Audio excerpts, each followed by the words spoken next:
Okay, I got some wheels I ground down here with this cutoff wheel. Now I'm gonna change it out. I've got it unplugged, as you see. This is your tip and trick. Watch. Hand tighten this stuff. Don't tighten it down with the wrench. Forget that wrench. Here's my flap disc.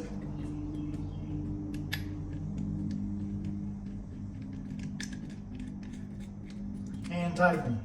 Full face shield, highly recommended.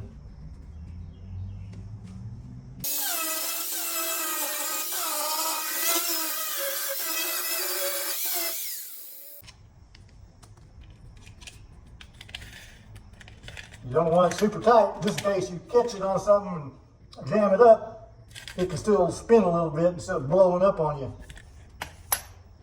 So please touch my like thingy and share my sizzle and subscribe, damn it!